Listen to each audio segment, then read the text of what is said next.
Mrs. Fletcher, I must tell you that I'm not particularly interested in mysteries. However, there's one that intrigues me. How a neophyte playwright was able to convince an experienced writer to let him adapt her property. Well, Mr. Easterbrook, that is an easy mystery to solve. You see, Walter was a very talented student of mine. So there's no truth in the rumors that you've rushed into town to do emergency rewrites? No rewrites, Elliot. Mr. Easterbrook, I am here to attend the opening night and to bask in Walter's success. Bask, is that a prediction, Mrs. Fletcher, or just hype? Isn't it true that the only thing you can predict about the theater is that it is unpredictable? Oh, bravo, Mrs. Fletcher. Oh, you must have stayed up all night thinking that one up. No, actually, Molière did it for me about 200 years ago.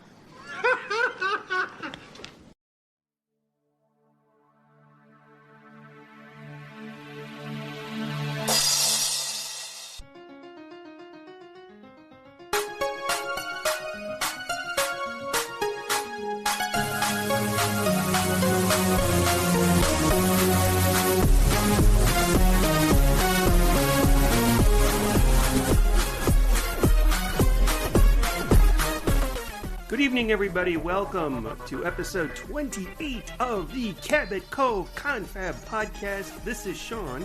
And Steve. And tonight we're going to be talking about season 4's Deadpan. No, Deadpool, right? Uh-oh. It's the movie with Ryan Reynolds, isn't that what we're doing? That's not Ryan Reynolds. That's Clint Eastwood. Oh, no, the Deadpool. It's Clint Eastwood. Oh, the Deadpool. Only for the distinction. Did not know that. And that's besides Deadpool is a comic book movie, and I don't do comic book movies. No. You would probably like that one. That's what I've been told. And I'm like, nope. Not going to see that. I'm not going to see that. Although I did go see The Batman. Yes, you did. Yeah. You broke your cardinal rule of not going to comic book movies. But that was not like the type of like comic book movie that I don't. That was a different kind of. And you also saw and liked The Joker with was it with Joaquin Phoenix? Yes, the Academy Award winning performance by Joaquin Phoenix. So you do like comic book movies.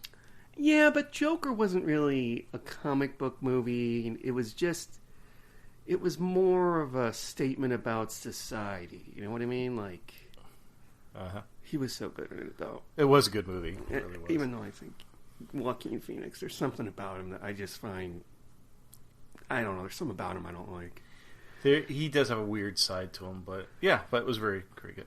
He is. I believe he's in an episode of Murder, She Wrote, by the way. Really? I think when he was a little boy. Yeah, right. Naturally. You'd have to be. Okay. So, do you have the pre-banter music queued up? Yeah, here it is. Okay. Rachmaninoff. That was from Willy Wonka.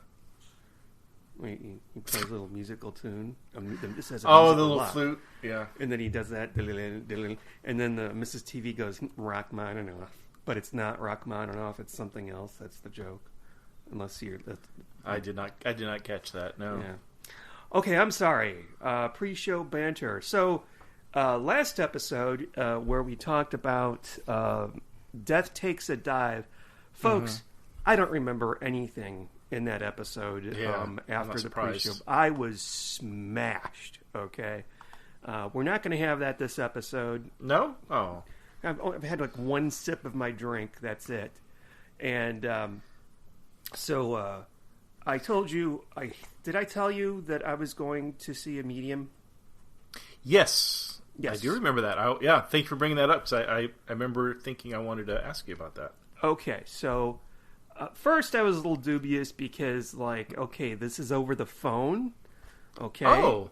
Yeah. I thought it was in person. No, this guy is like in Florida, and he does it over the phone primarily, I guess. And so it was for 1 hour, And I'm just going to come out with it right now. It's real. It's a real thing. Whatever. What do you go? I sense that you are a lawyer and you live in Austin. No. And you like to drink a lot. And you enjoy having people listen to you talk online in some kind of forum or show or... No. Did I get it? No? He did not know my last name. He also... I said something at one point like, oh, you may hear a cat. He goes, don't say that. I don't want to know anything about you. But it is real. Okay. But it's also bullshit. Okay? Okay, that makes no sense. Okay. I'll explain. Okay. So, when he started, he said there's 6 people here. Okay? He said 2 of them are together, and they're both female. They're both older than you. And one of them, her name is Mary or Margaret. Well, my Aunt Mary died a couple years ago. Her mother died a few years before her. And he said the older woman, it seems like before she died, she had trouble breathing. And my grandmother died of emphysema. That freaked me out. That was like tingles down my spine. And there's no way he could have looked this up. No. Like, you can't look that. I know for a fact you can't look something like that up. You could look up and maybe find out who my parents are, but you wouldn't be able to look up that I have a grandmother who died of emphysema. Okay. All right, that was the beginning, and that really freaked me out. And he also said, "Oh yeah," and then he said, "Is there somebody you want to talk to?" And so I just pulled out of my butt. My grandmother, she died a couple years ago. And he just said, "Oh, she spent a lot of time with you when you were younger, and she's really glad that you have better self-esteem now." And I'm like, okay, now he's full of shit. Now he's making it up. So I think that he really was. Why would that be? I mean, why would that be false? You didn't spend a lot of time with her, or I did. Okay. And he said she's very glad that you're happy now. He said that there's something about you that, she was worried about. And I said, is it because I'm gay? He said, yes, I wasn't going to say it, but yes, that's it. And then he asked questions, which I didn't like. But the majority of the reading, like the last 45 minutes or so, I think that he was making shit up. He did say something interesting, though. He said there's something about Chiang Mai. I don't know anything about Chiang Mai. Okay? What is that? I found out later on, Chiang Mai is a city in northern Thailand. And when I told Tom about this, he said that he freaked out about that because he's been looking at real estate in Chiang Mai. I had no idea. That is fascinating. So what did he say specifically about it? He said there's something about Chiang Mai that my grandmother was saying. He said... I thought Chiang Mai was in China. I didn't know it was in Thailand. But he told me it was in Thailand. The guy told me it was in Thailand. I'm like, okay. And he said, I'm seeing your grandmother has purple passion flowers. He said that could mean something. He also said I'm getting dates from her, like early April. Is that an anniversary of anything? I said, well, yeah, that's... my mom's birthday and my grandpa's death was in the first week of April. And then he said, what about somebody named Sherry? And I said, my mom's name is Sharon. He said, okay, that's your grandmother's validation point. Like, it's me because tell him his mother's name is Sharon. Like, she was saying that. Yeah. But there was enough to convince me that he was not full of shit completely. And I think that he knew that I was a skeptic. He did not ask me. He did not. We talked for a little bit about something else after his reading, and he didn't come back and ask me to do like a post-mortem of post-mortem. Oh, we'll be talking about modems later on. So yeah, if anybody wants to look up, his name is Mark Anthony. I heard him on Jim Harold's podcast, and he's known as the psychic attorney or the psychic lawyer, although he hasn't been practicing law for about 10 or 12 years. But yeah, if you have $400 burning in your pocket, that's for an hour. Yes. Part of me too was like, shit. Well, you know, and I booked this so long ago, and for those of you who don't know, I am unemployed currently. I was just like, I can't cancel this. I can't wait another 6 months or something, and so put it on my credit card. But that's okay. I think that'll be okay. So yeah, very interesting. Yeah. Well, thank you for sharing that with us. Yeah, and when I told my mom about it, she's like, "So tell me what happened." And I told her everything, and she goes, "That's it."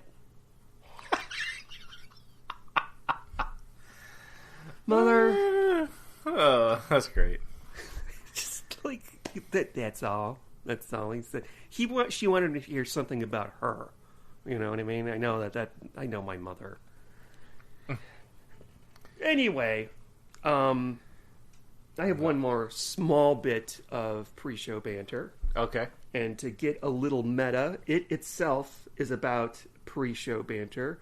We have a nice review on Apple Podcasts, and it's from Miss Sassy, and she says, or they say, that it's entitled Pre-Banter, 5 stars, and then it says, "Go long, baby." Is that from something that I don't know? Well, it's like a term like in football. Oh, okay. So, Miss Sassy, thank you. And if you want to leave, not you, Steve, but if you, dear readers, want to leave us feedback on Apple Podcasts, I will read it. And if you were not in the U.S., I genuinely apologize. Well, actually, that's wrong. I can read the reviews from all other countries, but I have to go and pull up a list and choose the country, and I just feel like I can't do that with every single country. And anyway, I know somebody in the UK left us a nice review too. Maybe I should have read that, but yeah. Oh, we have mail that I failed to print out and bring with me. Oh well. That's all I got in terms of pre-show banter, so I hope that was fun for y'all. That was great. So, tell you about what happened to me recently. Yesterday, got a package in the mail. And no note or anything, but I opened it up. It was a long box. You got yours? Everybody on the internet has gotten theirs, and I have not. So, it was a Blu-ray that someone had ordered me. I assume it was Sean. It was you, because you asked me if I got anything in the mail recently. And I'm like, this is what you... And I said, it's for your birthday. And how do you respond in the text message? Your birthday's in January. This is what you say, ungrateful bastard. You say, it's fucking July. Don't be excited. But anyways, so got this in the mail. And it's I'll describe what this Blu-ray entails. It's called The Search of Tomorrow, and it talks about all the sci-fi or major sci-fi films from the 80s, so from 80 to 89. And the documentary, not including the extras and all that, because I haven't dived into that yet, but it's like a 5-hour and 20-minute long documentary. It's nuts. I watched the first hour, and I'm like, I can't watch 4 more hours of this right now. It will be the quickest 4 hours of your life. Oh yeah, the first hour is very enjoyable. It came with stickers. It came with 3 posters with a different artwork, which is really well done. I was really surprised at how nice the posters came out. And I guess they're doing some other documentaries because they had a little postcard with the other things that they're going to release. And one of them that I'm going to have to look into buying is Aliens Expanded. So it's an extensive documentary on the making of Aliens by James Cameron. Well, the documentary is not by James Cameron, but Aliens, obviously. Wow. So I'm going to order that. That sounds really awesome. But I'm really enjoying it. It's got all these great 80s sci-fi actors in it talking about shows like I'm really bad with names, but like the guy in Bill and Ted's Excellent Adventure, not Keanu Reeves, but the guy who played Bill. He's in it. Who else was in it? Sean Young from Blade Runner's in it. Who else? It's just got a lot of people. A lot of not like the major characters, but a lot of the background characters that were in like Flash Gordon film. They talk about that. There's some stuff about Brian Blessed that I didn't know about. That was really funny. His off-screen antics with the cast.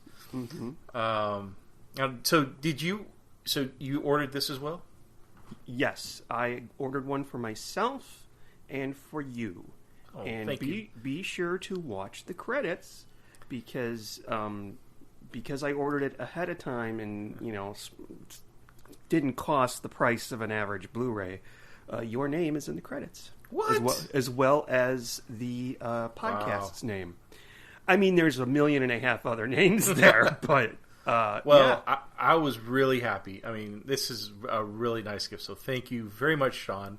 I was being obnoxious on text with you, but we do that to each other. But this was a wonderful gift. It was very nice, very well thought of. It's right up my alley, and definitely. He made 2 others very similar to that. I heard him on a podcast, and he made one called In Search of Darkness, which is basically the exact same format, except it's horror movies. Right. And it was so popular that he made In Search of Darkness 2. So you can literally sit down and watch for 8 hours. Oh my God.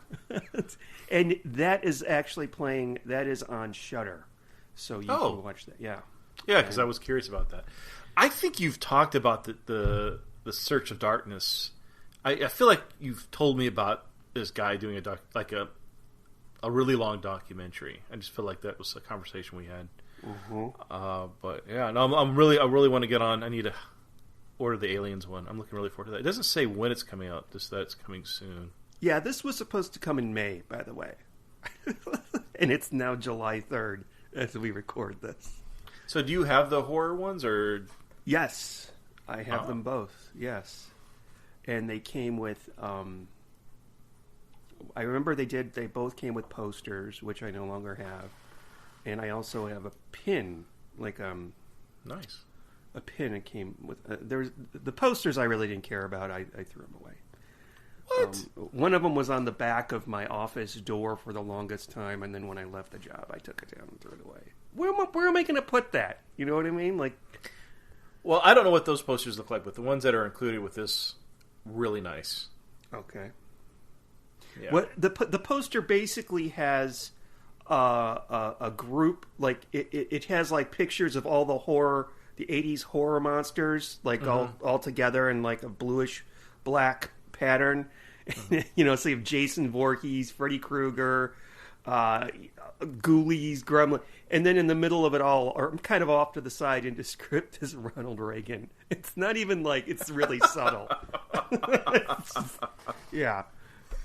That's interesting because Ronald Reagan gets brought up in this one too. Oh yeah. I guess because it's 80s. I mean, yeah. I'm really pissed that you got it and I don't have it yet. Did it come via regular mail or did it come via FedEx or something? I don't know. I just happened to be walking by the front door yesterday. I looked out and there was a box of welcome mat. I'm like, oh, got a package. So I don't know who delivered. So it's not going to come tomorrow because it's a holiday. It's obviously not going to come today. But you know what?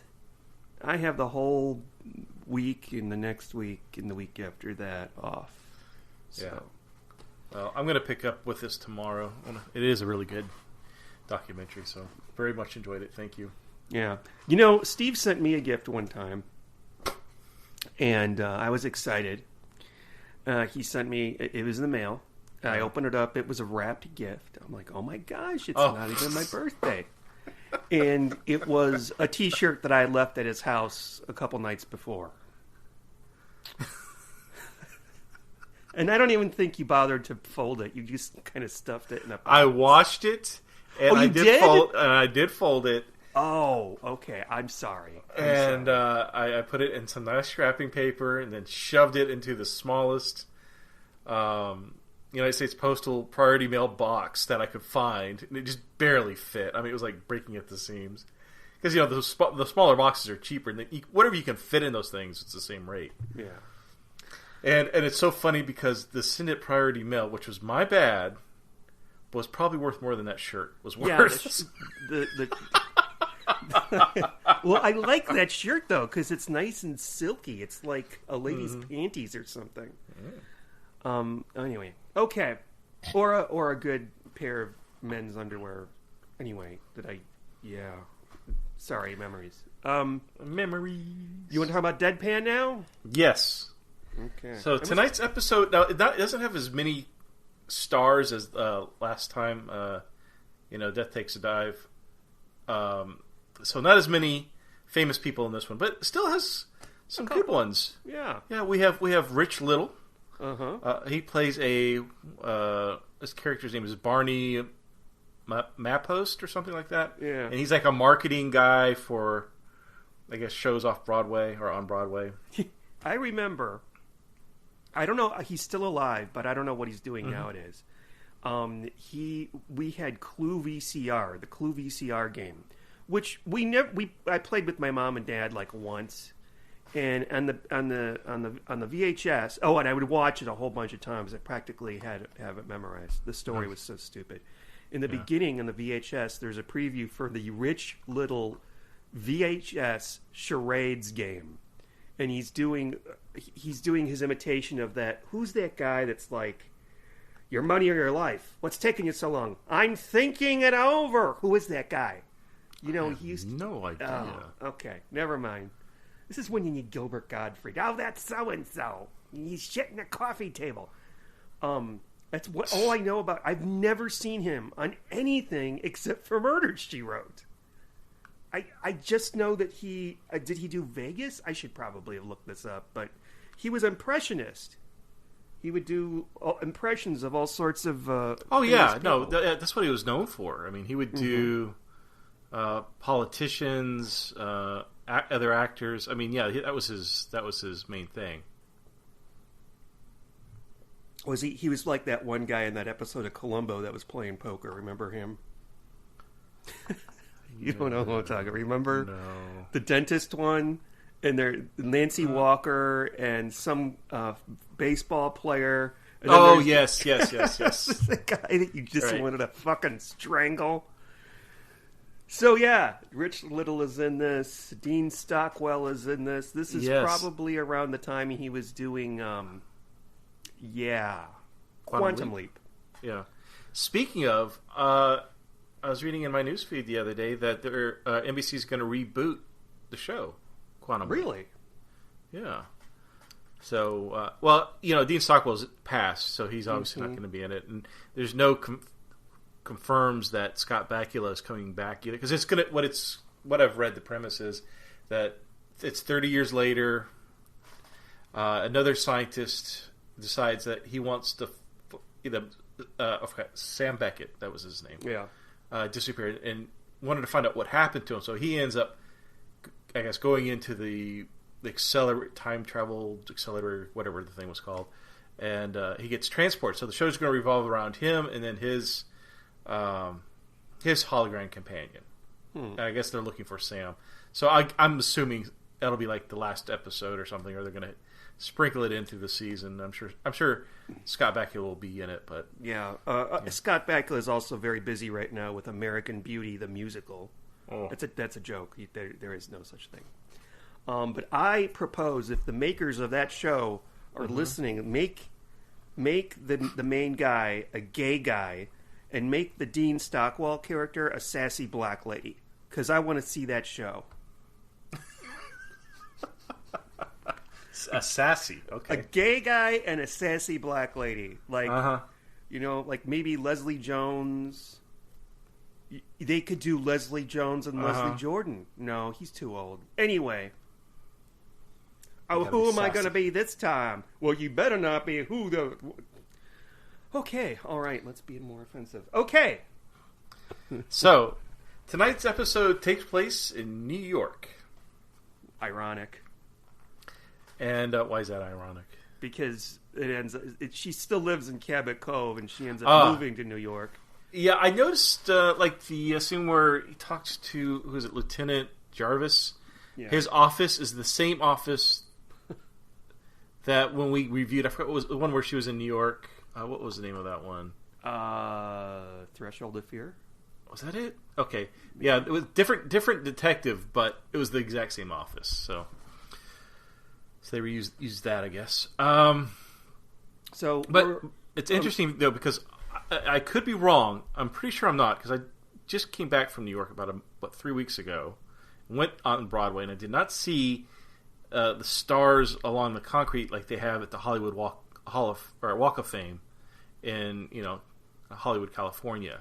But that was in front of the building. Did you notice that, the stars?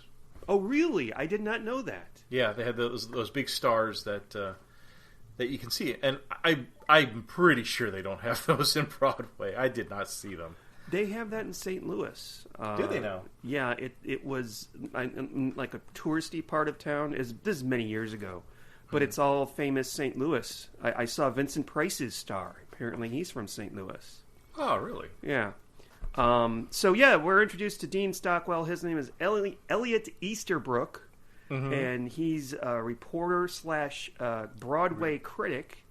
Right. And we are smartass and total smart. In fact, this guy has murder victim written all over. Yeah. And he is interviewing who's the producer lady? Shayna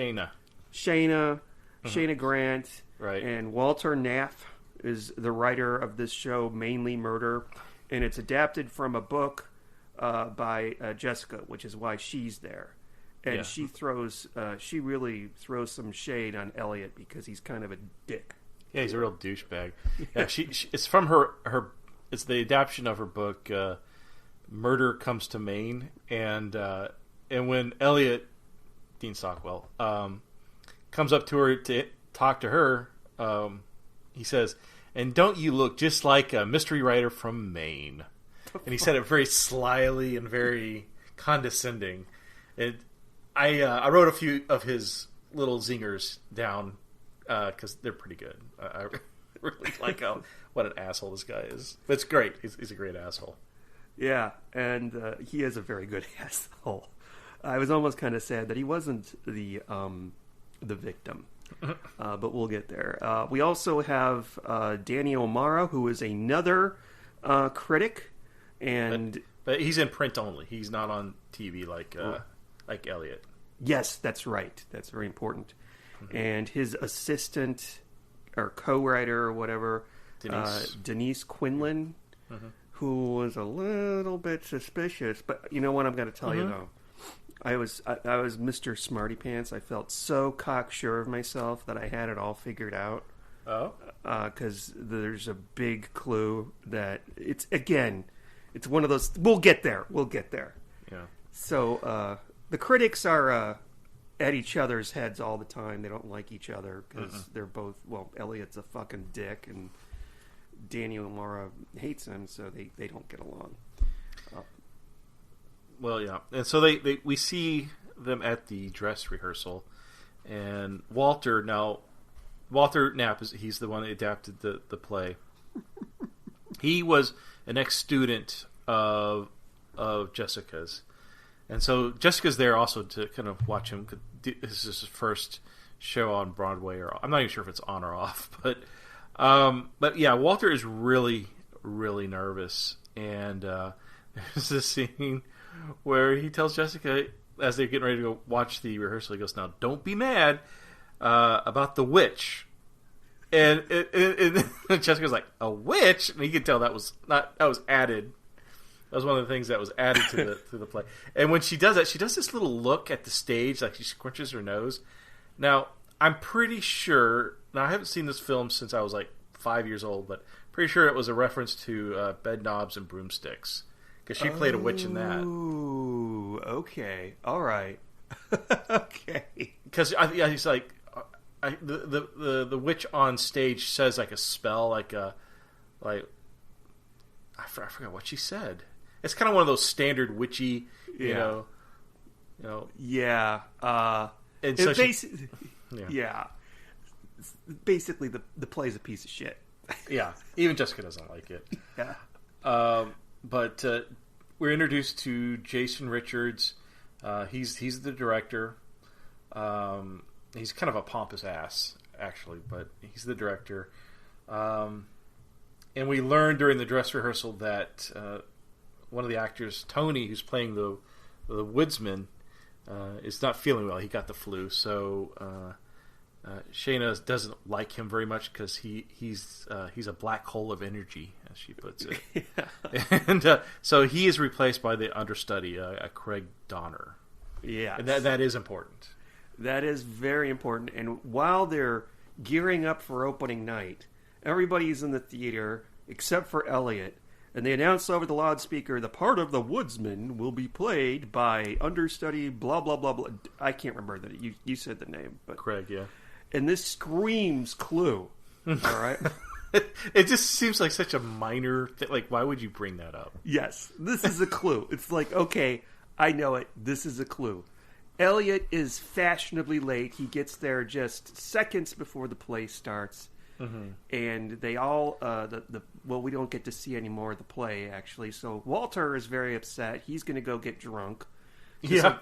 And, there's somebody makes a comment like every writer does that on the night of his opening feature. And I remember the movie The Producers. Don't they do that? Don't they, like, go to a bar? I haven't seen The Producers in so long, Sean. I can't remember. So they go to this restaurant called Vincent's. And whoa, okay. Okay, all right. We should have a drinking rule. Every time I interrupt you from jumping ahead, you should take a shot or something. Okay. But yeah, during intermission, that's when Walter decided he's going to start drinking because he's noticing that nobody is talking about the play. They're all talking about what's going on in their daily lives, all really boring stuff. And he orders a white wine for Jessica, and he orders a double anything for himself. And and that costs $52. I bet. Well, by today's standards, it would. Yeah. If you ever done that, gone to a show and then gotten some alcoholic beverages during the intermission? First of all, they've got one bartender. This is specifically the Paramount Theater in Austin, Texas, where I will be going to see Kathleen Madigan in September. First of all, everybody's getting a drink, and there's a huge line because they've got one or two bartenders there. Always, and they give you a Dixie cup. Well, not a Dixie cup, but may as well be. It's one of those little plastic cups with wine in it. And, sir, I'll have 2 white wines, please. Sir, that will be, it's like $21 or $24 because it's worse than an airplane. I think $5 is worth a glass of wine, especially if I'm in an airplane. Goes well with my Xanax and lets me forget that I'm 30,000 feet in the air in a metal tube. And but they give her a nice big glass of wine. I'm like, she's going to have to chug that before she goes back. Because intermission's 15 minutes? Something like that. So,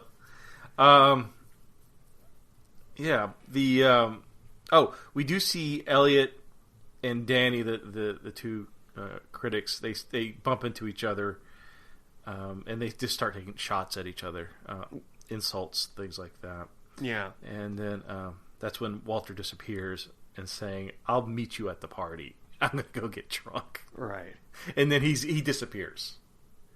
Which is important. That comes up later. And I will tell you, as soon as we meet Walter and we find out he's an acquaintance of Jessica's, he's innocent. Yeah. Yeah, you know he's innocent, and you know he's going to be accused of the crime. It always works out that way. The cops always arrest the wrong person for the crime in every single episode of Murder, She Wrote.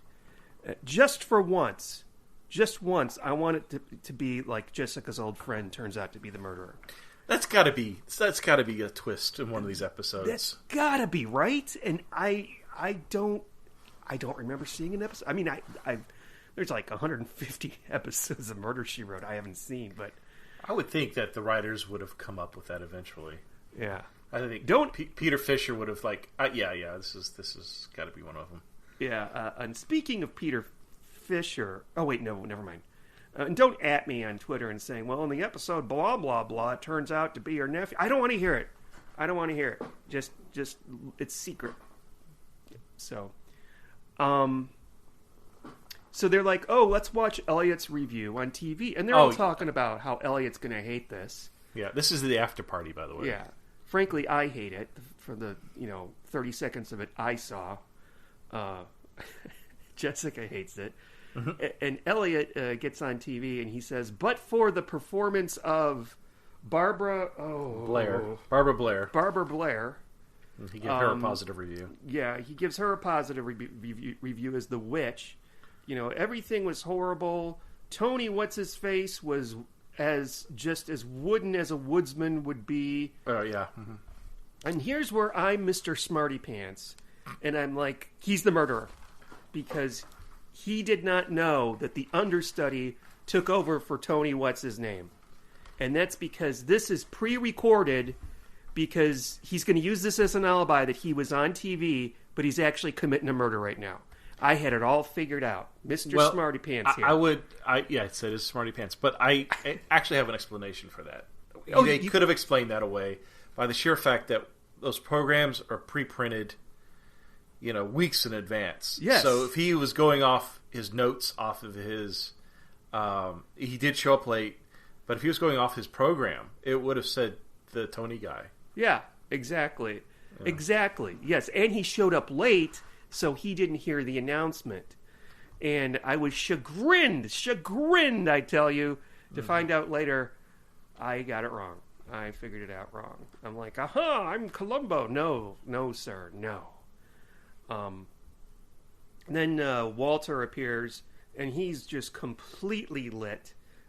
He's got a bunch of newspapers, including the one, the Chronicle, that O'Mara writes for. And O'Mara gives this thing a glowing review.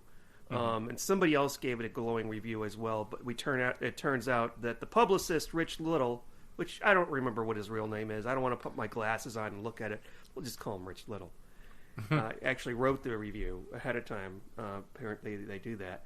And, so lo and behold, everybody's like, well, why do they go, oh, that's right. Elliot makes this big... He shows up at the party after his broadcast, and he's like, well, he makes this big production out of saying, I am going to put an end to that man, or something to that effect. Well, because in O'Mara's review, he praises the play, but he also takes stabs at Elliot.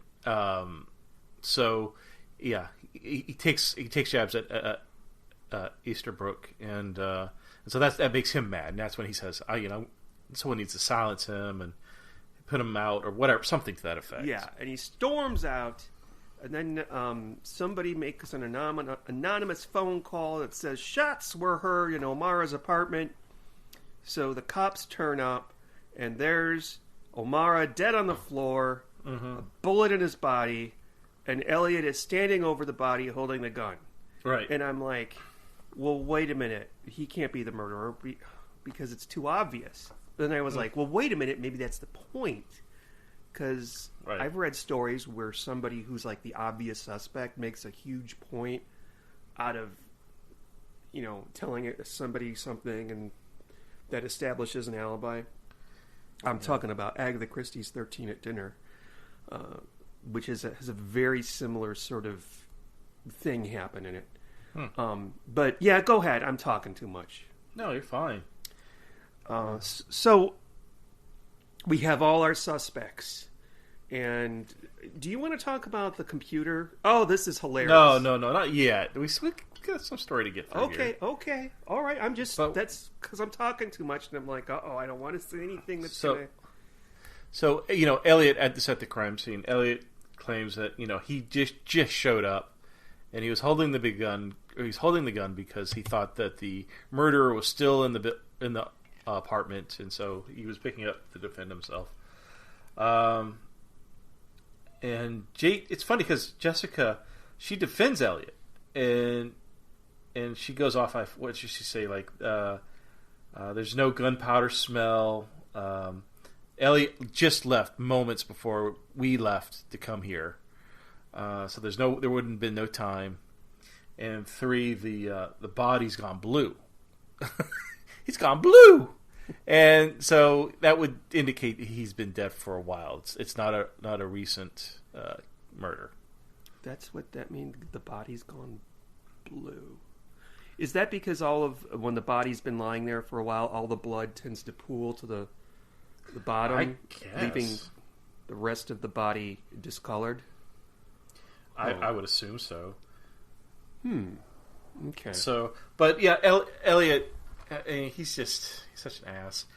He basically tells Jessica to mind her own business, and I wrote this down, so I'm probably going to paraphrase it a little bit. He says, "I would sincerely appreciate if you would switch your attention to the murder of the quilting bee, or whatever your next pot boiler is going to be called." So he's like, just a little shit. Oh man, why did she move to New York? I mean, this. Yeah, really, for sure. She enjoyed that? Yeah. I guess, can we talk about the computer now? Well, so I think there's some interesting points that come up. First, we see Walter. He's at the theater. He's extremely hungover. He doesn't remember anything, hardly. And Jessica bumps into Rich Little. And he admits at this time that he has impersonated, or he can impersonate any columnist, kind of like his real career, where he can impersonate anybody. I didn't catch that. Yeah, so that put him on my radar because he could forge the review because it is a little suspicious. And then Jessica visits the newspaper editor for the Chronicle. I think it was the name of the paper. Yes. And she found out that Danny wouldn't come into the office. He would work from home, and then he would use this new technology to submit his work over. And what the editor called it? He called it the modems. We use these modems. You see, Mrs. Fletcher, it works just like a telephone. Getting that Columbo vibe. Yeah, exactly. And she's like, "Oh, how modern!" And we even have a scene where she's learning how to use the computer from Denise, and it reminds me of the time. What was the one where Columbo's? It was the guy with had the Crime Stoppers TV show. Caution: Murder can be hazardous to your health. Yes. Who was the actor who played the killer? George Hamilton. Hamilton. Yes. Thank you. And they're going through something similar. Oh yes, that was a clue. It was the title of the newspaper article. Also, the one where, and this was the '90s. He didn't know how to use a fax machine, and the lady had to explain it to him. He's like, "These machines, they baffle me." But I love it that as the editor is explaining this to Jessica, not only does he say modems. But the way he explains, it goes over the telephone wires, and they're explaining it for the old people because, actually, no, I think everybody would have to learn this. What the hell was that? What do you have, a bird over there? That was my old woman going, "George, what'd she say? What? What's a modem?" I love, and he didn't use the term email. I remember in the 90s, I was over at my grandparents' house. Mm-hmm. And my grandpa said there was some product he had, and it had a website address on there, http www.snickers.com. Mm-hmm. He goes, "Sean, can you tell me what I will find if I go look at that?" And I said, well, there might be some games or some product information. And he goes, well, it doesn't sound very useful to me. Sir! Sir! It is, of course, now it's, very, very cute. So, modems. I had a modem. I did too. Yeah. Mine was a Logitech. I installed it myself because I didn't know anybody that, knew anything. And really all I wanted to do was go on AOL and download porn. Yeah. Download porn and find people to have sex with. Oh, wow. Yeah. Using internet relay chat, which is like no pictures, just text-based. Could you imagine? Yeah, meeting someone without seeing a picture of them off the internet. Having them in your house when no one's home. You and I've joked in the past about downloading porn back in those days. Yes. And you had a 56K modem. And it would take line by line. I mean, it would take 30 minutes to download a pretty low-quality photo. Yeah. And there would always be an interruption, just when it was getting to the money shot, if you will. That's when it would disconnect or and it's gone. Like, God damn it. And it's like, okay, I don't know if I can hold it in. Okay, there's a head. Okay. I see a nose. I see a nose. I see a nose. Nose. Okay, here we go. Yeah. Oh, people don't know. I still have all mine. I have it on a zip disk. That's so weird. Oh, I have this disc from the future. Zip disks, ladies and gentlemen. Oh, there were floppy disks, which the old ones were square. They have one in this episode. They have it in this. Yeah, they have the old floppies. Yeah, the 5.5. Was it a 5.5 or 5 and something? Yeah, 5 1/4. I don't know. And then they went, we're going to put it on a. Let's have this plastic disc. I'm sorry, not plastic. Those are 3. Those are 3 1/4, I think. Yeah, like that, yeah. And they could hold more. They could hold. Oh yeah. 32 megabytes. I mean, it was just you could hold like 15 photos. Yeah, like your porn collection would go across like 30 floppy disks.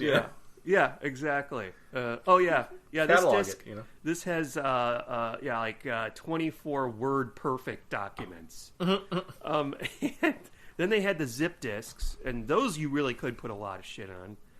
And then somebody was like, okay, fuck it. I've invented this thing called the cloud, and you don't have to worry about that anymore.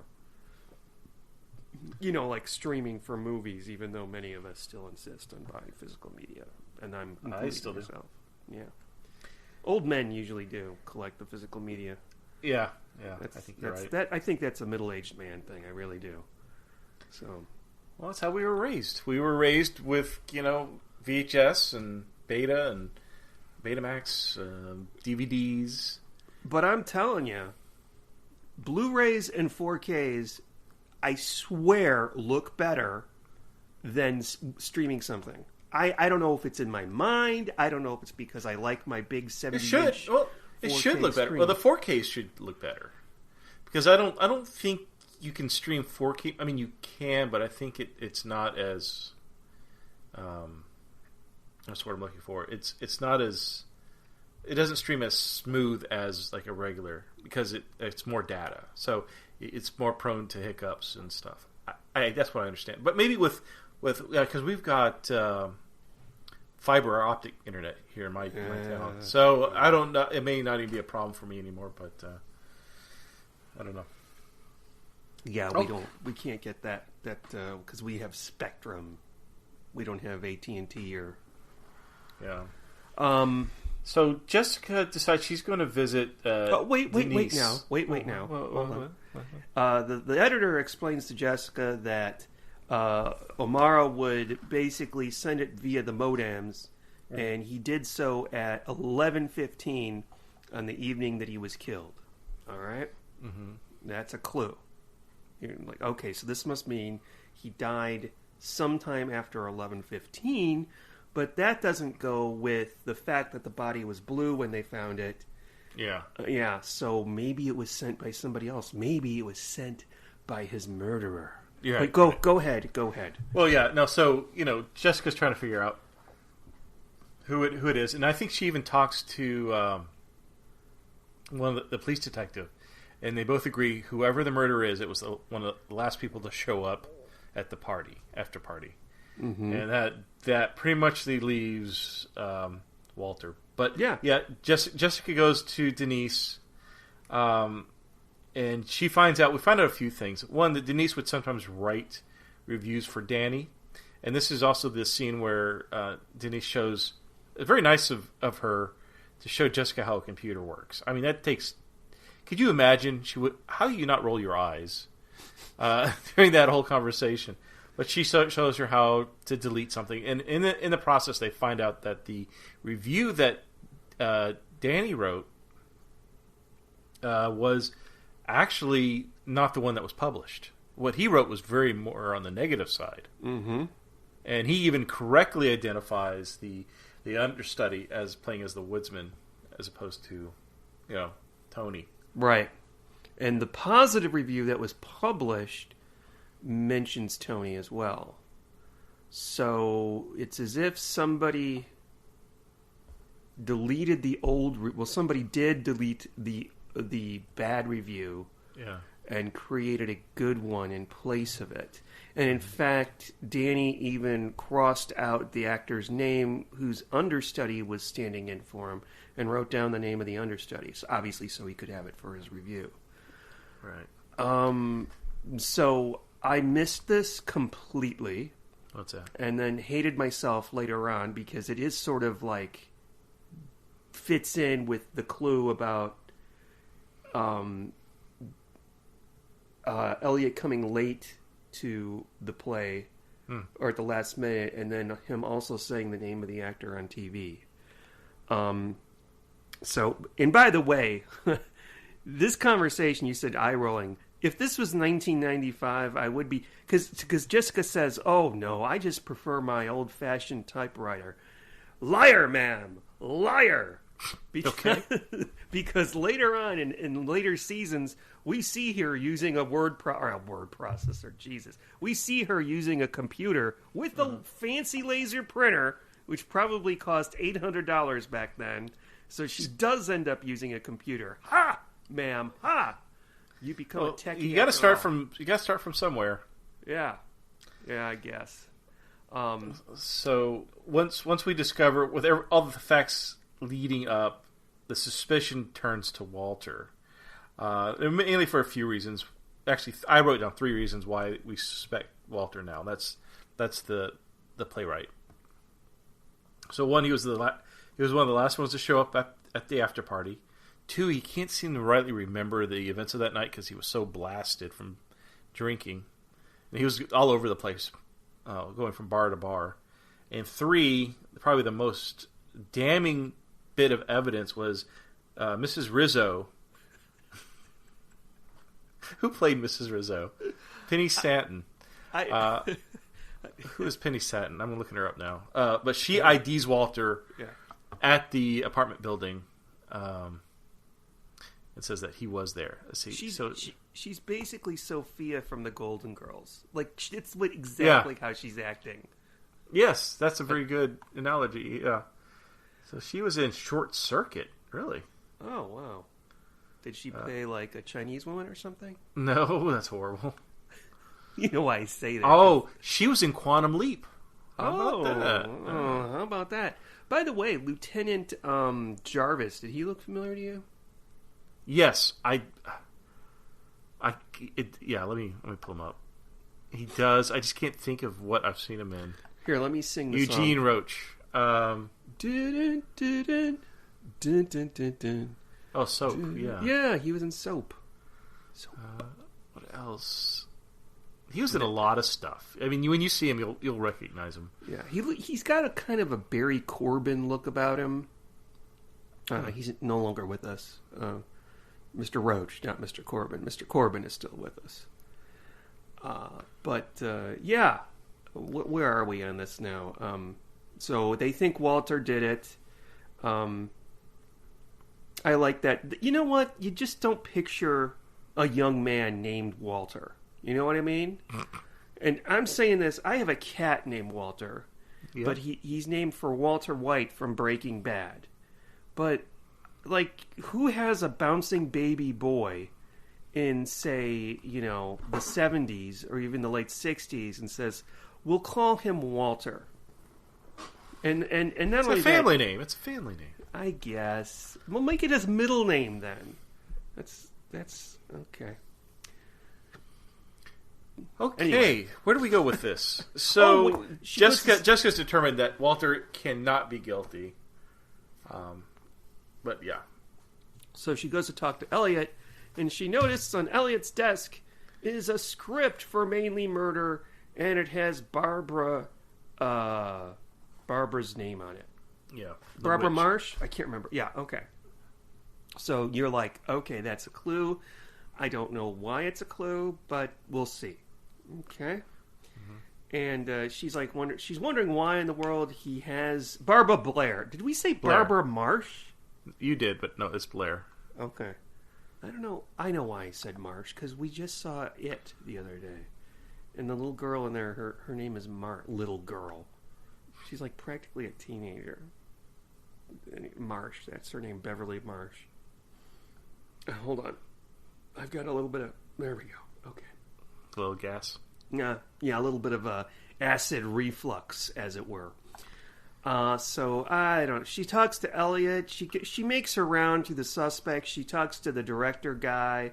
She talks to Barbara. It turns out Barbara and Elliot had a brief thing, but it was like one date, and apparently he picked up her script by accident. This is a clue, right? But I don't remember how it fits in. Is it? Do you remember? So Shayna had set them up on a date to help kind of push a positive review. Because that's what Shayna was doing. She would invite people to parties, and so she set them up hoping it would be some kind of, maybe he would give them a more positive review, which didn't work out really, but yeah. Yeah, and she talks to Shayna, and it's Shayna that gives her the gotcha clue, because somebody comes into Shayna's office and they're like, oh, we've got that review by Elliot on tape right here, and she pops it into the VCR, and here we see the review again, the broadcast, and Jessica has her aha moment, where she's like, well, I gotta go quick, and she runs out the door. They always do that. You ever notice that? It's like, I have to hurry. I know who did it. Let me run out the door. We've got 5 more minutes in the episode. I've got to hurry. Yeah. No time to explain. Sometimes it's because somebody's life is in danger. You're like, oh, Steve's life could be in danger. I've got to act quick. Okay. I don't know why you're being so rude, Jessica. I think she just... You see that in other mysteries, too, I think. I think even Sherlock Holmes, like, aha, Watson! I've put it together. Now we must act with haste. That was my Sherlock Holmes impersonation. That's perfect. Did you like that? I was that you that was talking, Sean? Wow. I think Columbo did it too, where he would do this thing where he'd look at the ceiling, and you'd see his eyes light up. Yeah. And then he's like, "Okay, I can't talk right now, Wilson. I gotta go." Lieutenant, you forgot your jacket. Oh. Okay, so Walter has disappeared from the face of the earth. Turns out he's just doing some rewrites, but he gets arrested. We've already been through this. So we get the gotcha moment, and we know it's coming because Jessica lights her off. She's hanging out in the stage, and in comes Elliot. You want her to see me, Jessica? And you're like, okay, now, even if you haven't figured it out or thought you figured it out like me, this is it. He's the murderer. This is it. So she explains that he did not know that the understudy played the woodsman. And the bogus article that was on the victim's computer that had been erased had the name of not the understudy who actually played the woodsman, but Tony, what's his name? Okay. So therefore, since he didn't know that, he must be the murderer. And his motive is that he was once an actor and O'Mara ruined his career. I didn't really catch that because I was like, oh, I'm an idiot. All along I thought I had it figured out, and I figured out who, but I figured it out wrong. Oh, well. And well, no, course, I mean, the person that was the suspect for the police at the very beginning was indeed the actual killer. So. Yeah. And that was a twist. What I love is, Jessica always tells the police, okay, I'm going to confront him and prove to him why he's the killer. I want you guys to be in the other room and then come out after I expose him. Who would allow that? Yeah. Well, Mrs. Fletcher, why don't we just go to his house with a warrant and arrest him? No. I want it done this way. But you know what? It's just so much more entertaining to hear Dean Stockwell, kind of he and not Dean Stockwell, Estabrook and Jessica exchange, hits at each other. It was a very satisfying conversation, I thought. Yeah. I really enjoyed the final, incriminating evidence discussion. Yeah, so that's it. I can't remember what the final scene is. There must have been some happy banter like, well, I'm going back to Maine now. And then somebody like, well, we'll continue with the show. And then Jessica smiles, freeze frame, roll credits. Right. Okay, so I've got a number for you. Okay. So at the very beginning of this episode, when Easterbrook is interviewing the crew, and he goes up to Shayna, and he goes, she produced the musical biography of Louis XVI. Heads, you lose. And you can tell he's just kind of like rolling his eyes, just despising that. And Shayna responds, yes, and it had 524 performances. Oh, great. So out of 524 performances, how would you rate tonight's? See, I thought you were going to say 16th because of Louis the 16th. Oh, it's always got to be some complicated number. I should try to predict. I thought you did. You used to. Yeah. You've gotten it a few times. Okay, so 524. I got to tell you, Steve, I enjoyed being Mr. Smarty Pants Detective and thinking that I had it all figured out, and then being wrong, sir, wrong. Wait, who did you think it was? I thought it was Elliot, but I thought it was what he said on TV that was going to become the gotcha clue. I didn't notice the clue on the computer.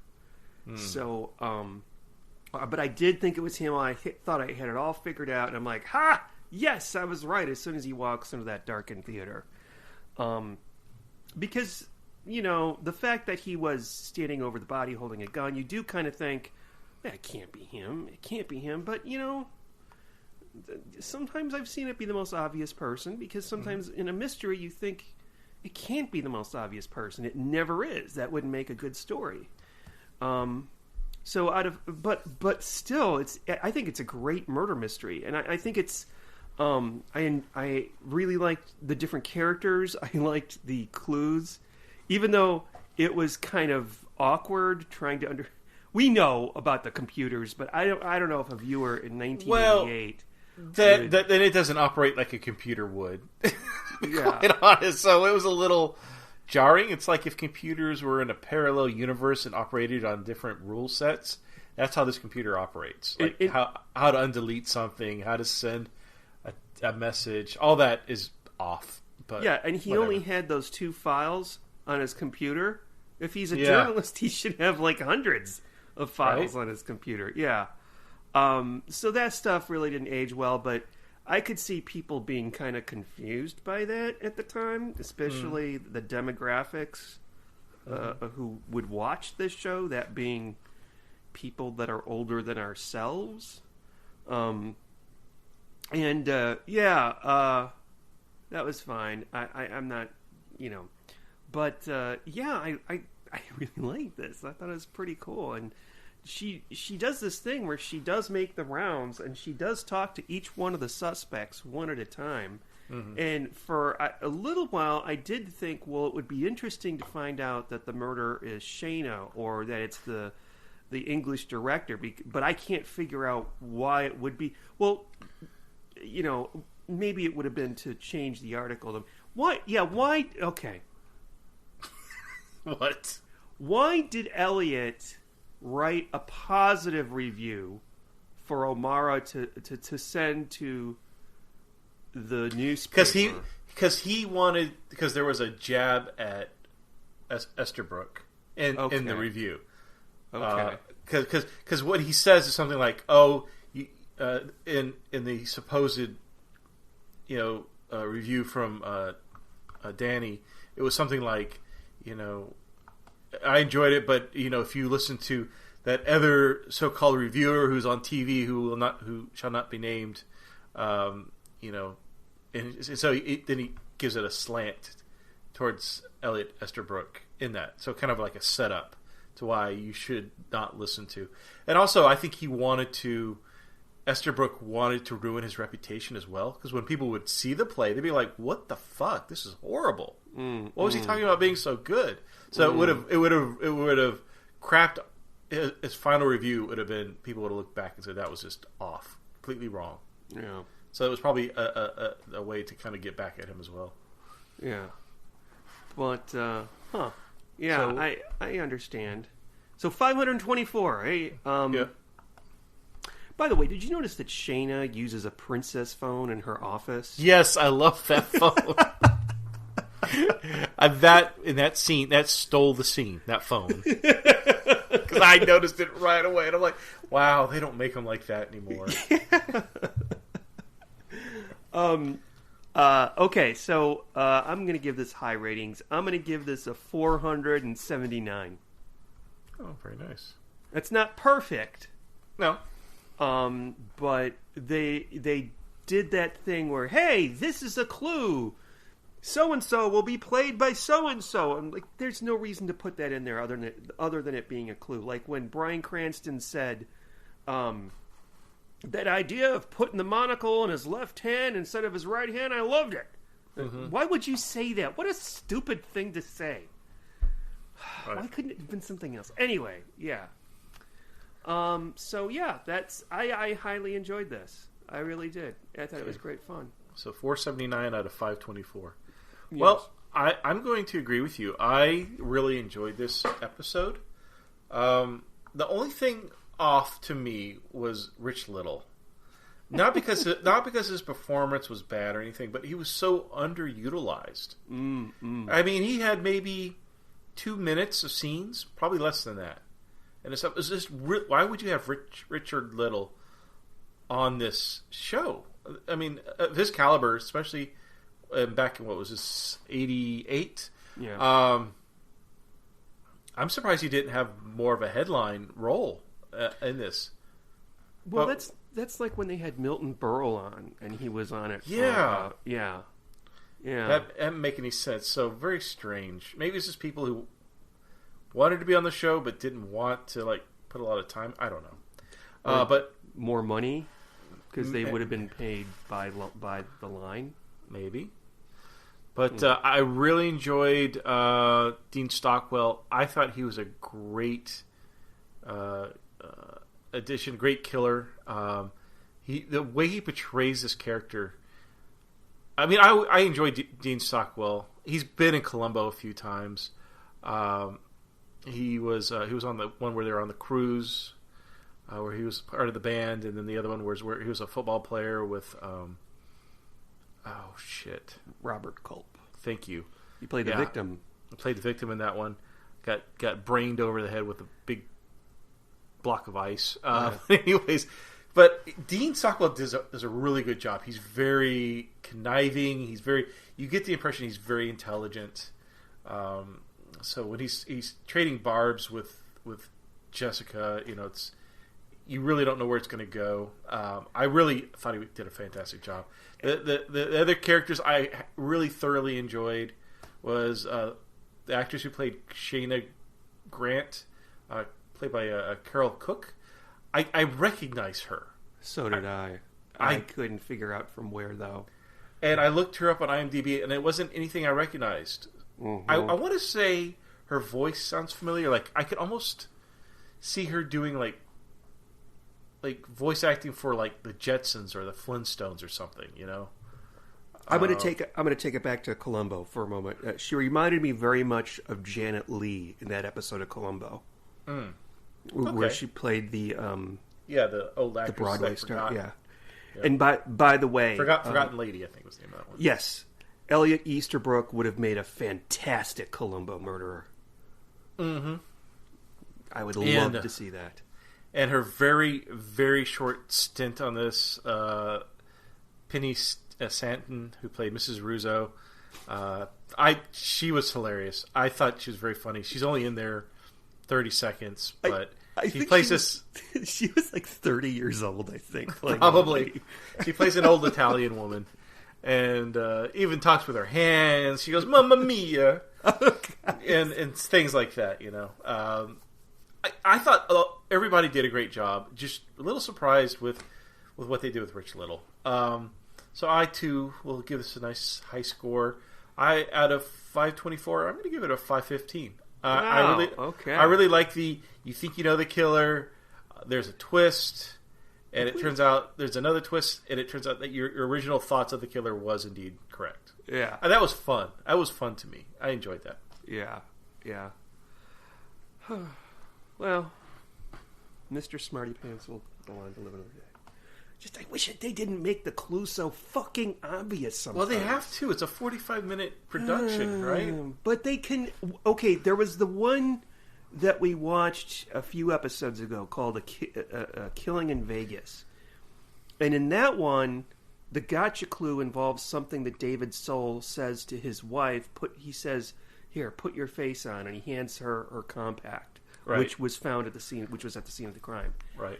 That is done in such a way, like, you know... So subtle, yeah. It was so subtle, you know, as opposed to, say, showing him taking the compact close-up of him taking out of his pocket and then showing it to her and saying, "Put your face on." You know, sometimes the show tends to do that, and it drives me... There was one episode, though, and I don't know which one it is, but I'm not going to say this, where there is a visual clue that... you just don't see coming. And there's another episode that I can think of. I'm not where the visual clue is just so fucking obvious. And I think that's the director. I really do. And I think that's them underestimating their audience. So, I don't know. Okay. All right. Steve. Sean? It is time, once again, to spin the Season 5 wheel. Cats. I'm gonna have Walter bring the wheel in because you know we did his episode today. Is that okay with you? Yeah, I'm sure. I don't know why I had to ask your permission. It's because I'm stoned. No, I don't want Walter. I want the other cat that's evil, Blue. I want that one. Yeah. The one that will attack you.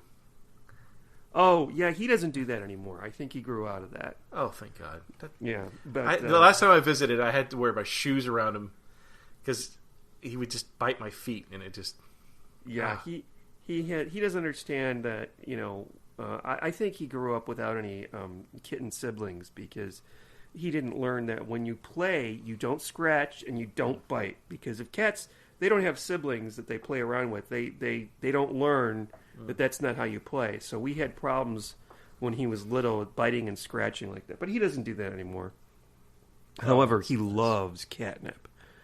If you ever want to have a fun time, just give that cat some catnip. He goes crazy. Okay, I'm so sorry. Let's talk about my cats, shall we? All right. So I'm going to play a game, Steve. I'm going to... Wait, spin the wheel, Steve. Okay.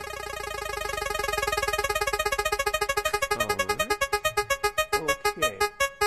All right, so Steve, what I'm going to do is I'm going to read you the title of the episode. Uh-huh. And then I want you to try to figure out what the episode is about. And then I'm going to read the description of the episode in to see how close you got. Okay. This one is called Wearing of the Green. Wearing of the Green. I predict that this is a murder that happens on St. Patrick's Day, and it has to do with that. I would actually say that as well. Or she goes to Ireland again, because there's more than one episode where she goes to Ireland. There's no way you would have known it. This is what it's about. Diamonds are a girl's best friend, but they're no ally for Jessica when she must find the killer of a jeweler and locate a priceless missing tiara. Kind of like the St. Patrick's Day thing better, but okay. That doesn't mean it's going to suck. How did they get the title from? I guess we'll find out. We'll find out, yeah. This, by the way, for fun fact, is just 2 episodes after Snow White, Blood Red, and 2 episodes before Prediction: Murder. Wonder where they got that title from. Oh, there's another episode in this in this season called Double Exposure, which is also the name of a Columbo episode. Okay, that's a trivia. Yeah, sure is. Okay, well, with that, ladies and gentlemen, I guess that concludes episode 28. Is Dick Van Dyke in that one too? No, you're thinking of Negative Reaction. Oh, Negative Reaction. Okay. Double Exposure is the one with Robert Culp and the subliminal stuff, and projectionist who eats raisins and iced tea. I really got to stop talking about Columbo so much, but it's so easy when they've got so many actors in common with Murder, She Wrote. Well, the same writers and yeah. All right, that's it. Until next week, readers. Say goodnight, Steve. Good night, everyone. Good night, everybody.